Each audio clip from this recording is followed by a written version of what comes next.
New year, new tag teams, new cruiserweights, and a brand new takeover. This is the midweek wrap-up. We're talking about NXT, we're talking about NXT UK, and we're talking about 205 Live. Starting off with NXT, regular old NXT. We had Johnny Gargano come out. And so Happy New Year, everybody. Happy New Year. You know, he's talking about how he's realized that being a good person doesn't get you anywhere. It's all about wins and championships, and that's what he plans on doing in 2019. And apparently he's planning on starting with Ricochet. Ricochet was like, well, hey, if you want a shot, go for it. You know, people were yelling DIY, and you know, he brought up, you know, Ricochet brought up Ciampa. He's like, no, I don't want anything to do with Ciampa. Ciampa comes out and goes, hey, I mean, if you guys are going to talk about championships, this is and Johnny Gargano immediately shuts him down. And then Aleister Black comes out and says some ominous words to Ciampa, and then he beats up on Ciampa, and they run away. And then Johnny Gargano super kicks Ricochet in the face. And this all led to Ciampa and Aleister being removed from Full Sail, and Ricochet is none too happy. And any respect that he had for Johnny Gargano was super kicked away, and he plans on beating the hell out of Johnny Gargano at NXT TakeOver Phoenix. Then we had Bianca Belair defeat Nikki Cross, and it looks like this is Nikki Cross's final match in NXT, as she kind of had a farewell on her Instagram earlier today. The Street Profits will be in action next week. They're talking about what is in store for them in 2019, and they're planning on running through the tag division. Speaking of the tag division, we have Fabian Eichner and Marcel Bartel, the European Union, defeating Huntsman and Watts in a pretty awesome tag team match. Keith Lee responded to Cassius Ohno's attack on Matt Riddle last week, calling it unsettling, and he challenged Cassius Ohno to a match next week. So we'll be getting ourselves a hoss fight next week on NXT. Good. And in the main event, Adam Cole, baby, defeated EC3 with some help from the Undisputed Era. There was then a 4-on-1 beatdown until the War Raiders came out, who will be getting their NXT Tag Team title shot at NXT TakeOver Phoenix, and they ran off Undisputed Era. The Undisputed Era. Then we move on to 205 Live, where Noam Dar defeated Tony Nese. The Brian Kendrick read a letter from Tozawa, as Tozawa's in Japan, wrestling over there. And Brian Kendrick now feels like he owes something to Tozawa after all the crap that he put him through on 205 Live. So he's gonna do what he can to make sure Tozawa becomes the next Cruiserweight champion. And as I said, new cruiserweights. Drake Maverick's been talking about bringing in new blood to the cruiserweight division. Both Drew Gulak and Jack Gallagher had some options for him. There was full binders full of new people to sign. Most of which on Drew Gulak's side wouldn't even think about climbing to the top rope. Even if the floor was lava. Even if the floor was lava. And apparently one of those people is Wheeler Yuta. Shout out to Wheeler Yuta. Then Mike and Maria aren't happy for the fact that Mike hasn't been on TV in over a month. 5 weeks. 5 weeks. That's the last time I watched 205 Live. Yeah, so he did not realize that in all this time that he's missed 205, he hasn't missed any Mike Kanellis. You've only seen Mike Kanellis on 205 Live. That's sad. That's sad. Sad? Yeah. Because I want to have missed Mike Kanellis matches. Oh, okay. Meaning, giving you a reason to go back and watch. Or just, I would have preferred had Mike Kanellis wrestled. That's fair. At least some point in the last 5 weeks on television. Well, Maria plans on fighting, and she hopes that she's going to fight Drake Maverick. She's going to fight all the new cruiserweights, apparently, because she's like, all these new people that you want to bring in, I hope they're ready to fight as hard as I am. So we're going to be seeing Maria Kanellis versus cruiserweights on 205. All right, next week, Maria Kanellis versus Wheeler Yuta. I'm in for it. And then apparently Leo Rush, after losing to Kalisto in a qualifying match last week, is none too happy with the Lucha House Party, so he is the newest enemy of said group. Then in the main event, filling the final spot, Hideo Itami defeated Cedric Alexander. It'll now be Kalisto, Akira Tozawa, Hideo Itami, and I'm blanking. Buddy Murphy. Yeah, that's. For some reason, I thought it was a number one contenders match, but it's not. It's a championship match at the Royal Rumble. Speaking of the championship, Buddy Murphy has put out a open challenge. Championship match with no Americans in it. Whoa. Not that that's a bad thing, but you got that's 2 guys representing Japan. This should be the best in the World Cup. Yeah. Anyway, next week, Buddy Murphy is putting out an open challenge to anyone that is under the 205 Live weight limit. So that includes NXT, SmackDown, Raw, UK. We'll have to wait and see. Speaking of the UK, going to be going through the UK a little bit different this week. We're just going to talk about the stuff that happened in both episodes that kind of tied together. So first off, in the tag team division, we had Kenny Williams and Amir Jordan get their first tag team win over Dan Maloney and Jamie Ahmed. Johnson. No. So now they're finally on a little bit of a streak. You know, they've constantly one match winning streak. Hey, it's better than the losing streak that they were on. They've finally broken that, so at least they've got some momentum potentially heading towards tag team gold after Blackpool is over. And speaking of tag team gold, Mustache Mountain is ready for whichever team is going to advance in our final semifinals match, which ended up being James Drake and Zach Gibson as they defeated Mark Andrews and Flash Morgan Webster. Boo. And then Gibson and Drake comment on how they're feeling because they're guaranteeing that they're going to be the new and first ever NXT UK Tag Team Champions. We had Gallus come out and address British Strong Style because they have a 6-man tag team match coming out. Plus, Joe Coffey is talking about Pete Dunne and taking away that NXT UK Championship. And Gallus did, in fact, beat British Strong Style in that 6-man tag team match. So, a little bit of momentum for Joe Coffey heading into his title match. And does that take away a little bit of the momentum that Mustache Mountain might have had going for the UK tag titles? We'll have to wait and see. Rhea Ripley and Toni Storm had a press conference about their NXT UK Women's Championship match. Rhea got real up in the face of Toni Storm. She got offended because somebody asked about Rhea being a Toni Storm knockoff. Yeah, and she said, I'm 110% me. I don't have to copy her because I'm better than her. All sorts of stuff, and then Rhea stormed off. Yeah, she kept emphasizing the point that I beat you to win this championship. Yeah. You've never beaten me. Exactly. Even though she did beat the person who beat her in the semifinals of the Mae Young Classic, so... But it's still not the same as beating her. Yeah, I get that, but, I mean, she beat... Anyway. Joseph Connors, who's been talking about breaking all the shiny new toys in NXT UK. Man, that gimmick is just happening on every brand now. Yeah. It's a trope. And he's starting with El Ligero. Unfortunately, El Ligero defeated Joseph Connors in their match on the following episode. Well, it's because he wants shiny new toys. Ligero's been wrestling for like 15 years. Huh? Isla Dawn defeated Zaya Brookside and then was attacked by Ginny, so we're getting a lot more issues within the women's division. We've got potential new rivalries to set up number one contenders post-Blackpool. Jordan Devlin defeated Damian Weir and was approached by Travis Banks, and Travis Banks wanted to fight after Jordan Devlin was an ass to him the week before, but Jordan's like, I don't want to fight.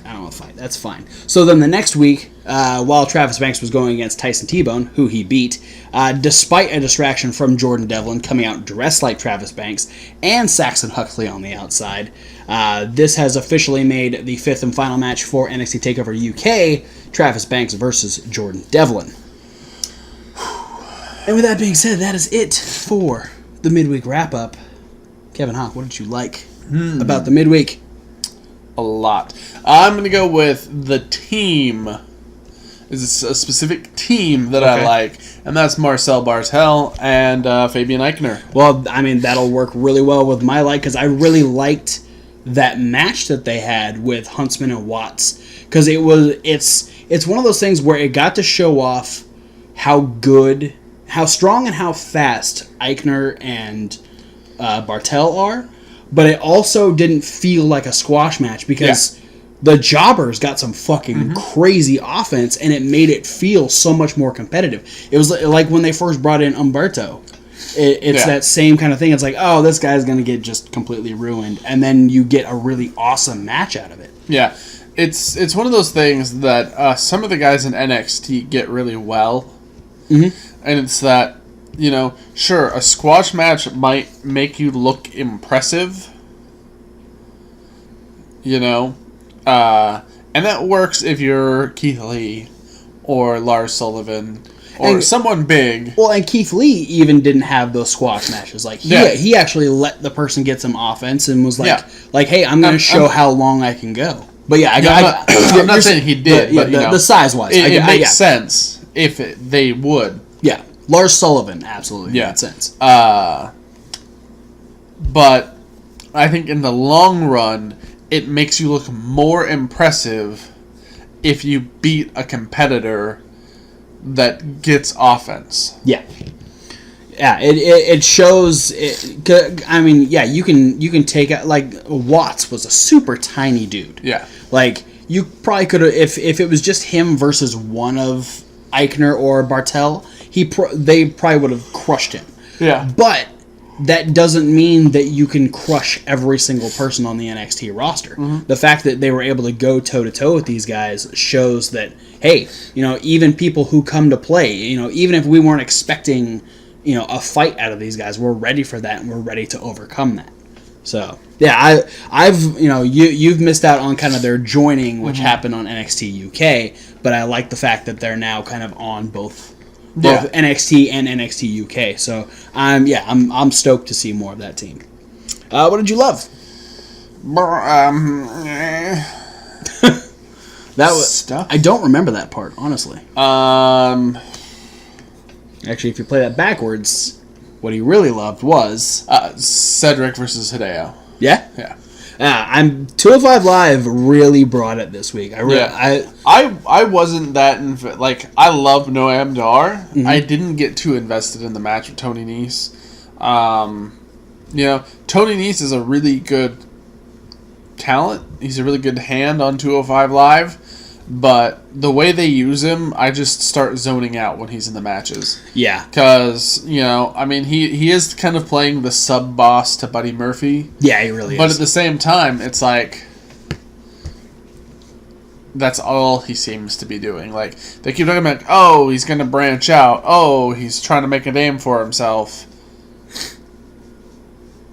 Okay. But back to Cedric and... Yeah. Cedric and Hideo had a really, really good match. And that's big for me because for me a lot of Hideo's matches in recent history have been very hit or miss. Yeah, this was a good one. I think the alliance with Arya has really bumped up the essentially what the feeling around Hideo Itami. Yeah, he feels more important now, obviously now that he's got his own sub boss. He's got a sidekick. He's got Camacho 2.0. My love is going to be the opening segment of NXT with Gargano, Ricochet, Ciampa, and Black. The whole series of things, like the fans cheering DIY and Johnny like, no, I don't want anything to do with that. What you saw happen in the cage was a one-time thing. I still hate Tommaso Ciampa. Ciampa came out and was like trying to be buddy. Johnny shut him down. Even Alistair made the comment about Ciampa grooming his dog, and like I loved all of the inner workings of that. Plus, this probably means that Gargano and Ciampa are going to be forced into a tag team match and have to go against Aleister Black and Ricochet. Yeah. And I'm fucking stoked for that match. So it was a really fun opening segment. Kicked off NXT with a really good, real good energy, as NXT always brings. Did you dislike anything? I'm gonna go through the notes. Okay. I can talk about mine first. Yeah, go for yours. While you're deciding, it's not okay. It's something that I want to change so I don't dislike something, and it's okay. We got Blackpool coming up this weekend. Once that's done and they do the next set of taping, let's just do one episode a week of NXT UK because as much as I love the brand and I love a majority of the people that are on that show, it's really hard to make a disconnect of going, oh, this happened last week. Like if you're going to do 2 hours, just do 1 2-hour show.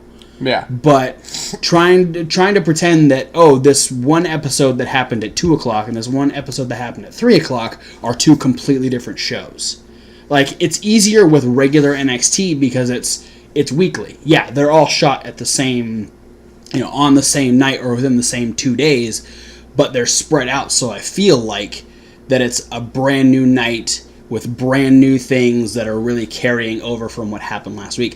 NXT UK makes it very difficult for me to disconnect one from the other, and then also I'm just like, this is like I'm supposed to pretend like this person isn't completely beat to shit after the match that they had an hour ago. Yeah. So I want one episode a week to make me want the following episode. Other than that, didn't really dislike anything on any of the shows. What did you dislike? Did you decide? Yeah. I'm going to go with the very, very rude move of Jordan Devlin wearing Travis Banks' outfit that to the ring. Rubbed you the wrong way? Just because I know that Jordan Devlin is a dirty, dirty man. And Travis Banks is going to have to like pay extra money to get those like hermetically cleaned. Like, I mean, he could just get a new one. I think he's just going to burn them. Yeah, I don't think he's got a choice. Yeah, He's going to burn his entrance attire. He'll just get a brand new one for Takeover. And that sucks though, because it's not cheap. Well, probably, yeah. I can imagine. Wrestling gear's not cheap, especially entrance stuff, which is weird because it's stuff that. Well, let's be honest. He works for WWE now, so pro wrestlers are paid the least out of everybody in sports and entertainment. That's true. It'd be really nice when a company starts paying them, what they really deserve. Yeah. Yeah. So I just think it was really rude and inconsiderate of Jordan Devlin and his weird misshapen head and neck region. His dislike was Jordan Devlin. Finn Balor knockoff. Okay, I think we've gone quick enough. I think let's just do these predictions. Yes, let's do it. We got NXT Takeover Blackpool. We got 5 matches in true NXT fashion. We got 3 title matches. We got a no DQ match and a singles match. Man, it sounds just like a takeover. It really does. So we're just going to start with the first one so we can get Jordan Devlin out of the way. Jordan Devlin versus Travis Banks. Travis Banks, please. Okay, I'm going Jordan Devlin. Boo. I'm going to chop you when the camera's off. You would have anyway, even if I didn't vote for Jordan Devlin. Maybe. I am really excited for that match. I think they're going to kill it though. Yeah, no. They're both great talents, sort of. Travis Banks is really good. He can carry Jordan Devlin in a match. That's really what you wanted to say. Then we'll move on to the...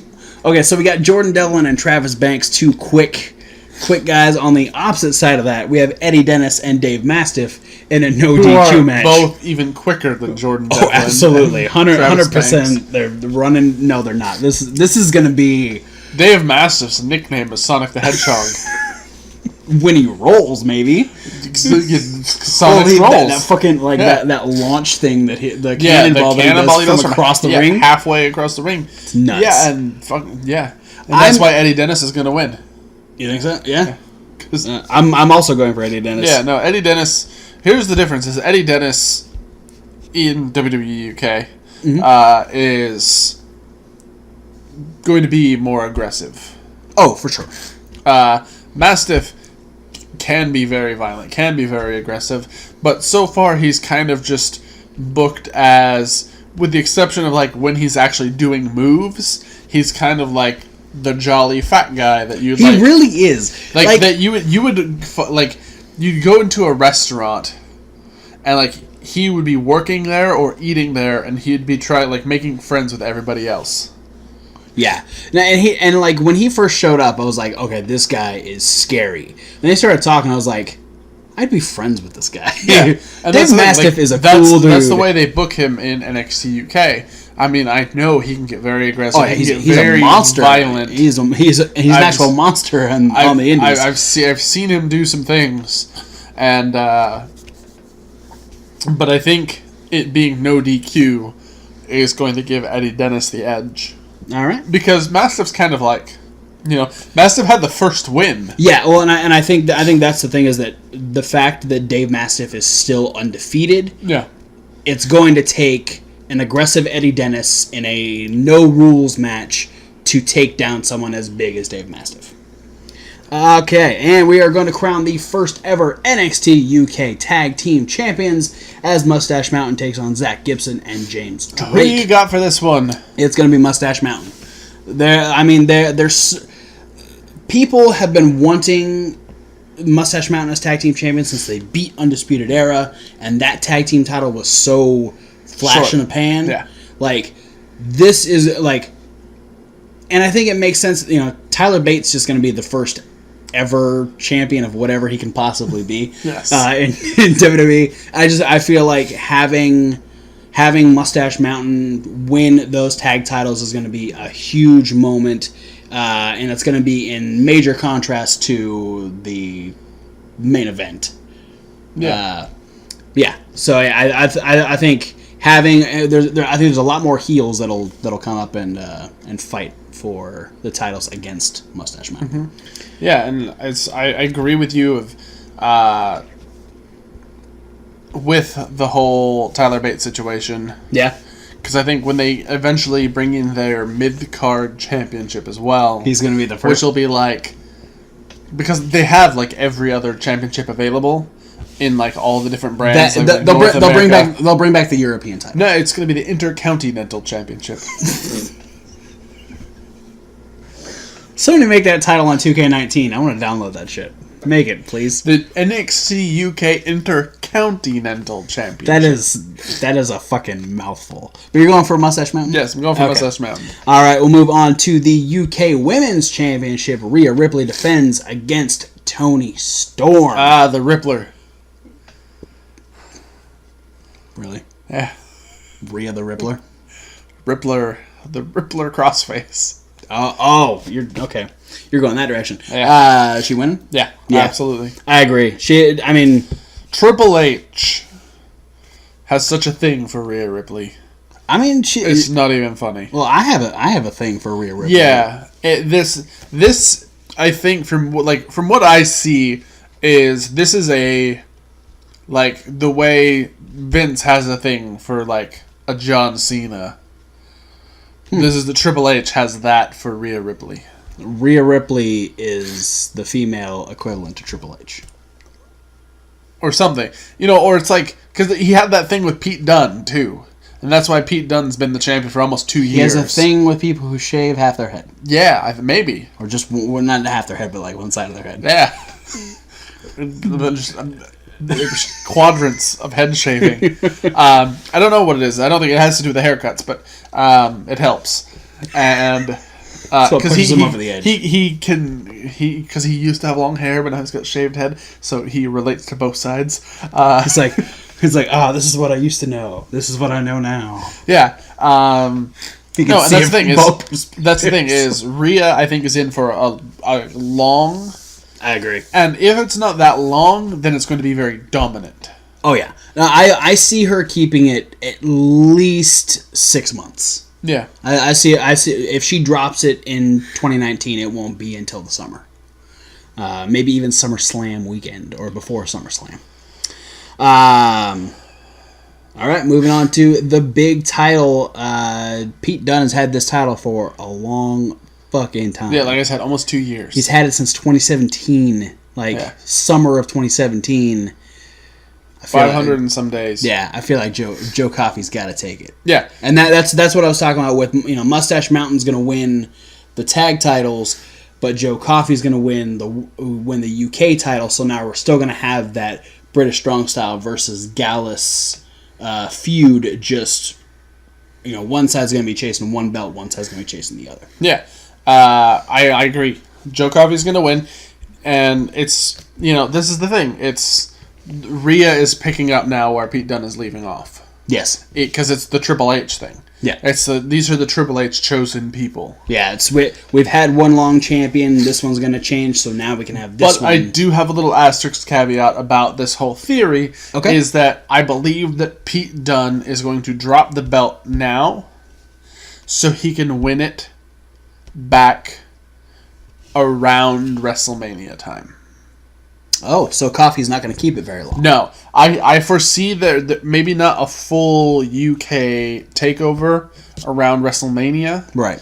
But maybe at the UK, or maybe at the NXT Takeover that precedes WrestleMania, they might have a UK Championship match, or there might be one at WrestleMania itself. And I think there's been rumors of that for the last couple of years. I think on that one, Pete Dunne will get the belt back, because that's going to be the big thing now. Is it's going to be because when Pete Dunne won, I mean, there was a little bit, it was a 50-50 response, right? Because he's a heel, beating Tyler Bate, who was popular. Right, everybody loved there's Tyler Bate. Still always been a huge contingency of Pete Dunne fans, regardless of whether he's heel or babyface. Absolutely. Now that he's full-fledged babyface, even though he doesn't play like white meat babyface, he's still very edgy, very gritty. Yeah, he's gritty babyface. Now he's going to get a win that can have a proper celebration. Oh, okay. I'm into it. We only have one disagreement, but due to this being removed from the other, because we still have Rumble weekend where we're going to have NXT Takeover Phoenix and the Royal Rumble, so we're not going to be doing a punishment for these predictions. No. We'll be saving that for February when we determine who sucked it on Rumble weekend. Yeah. Rumble Phoenix. Yeah, we will be talking about that. We'll be doing our review. Royal over. Yep. We'll have our review of NXT Takeover Blackpool either Saturday night or on Sunday. So look forward to that. For now, guys, thanks for watching. Don't forget to like, comment, and subscribe. Click those links down below. There's so many links.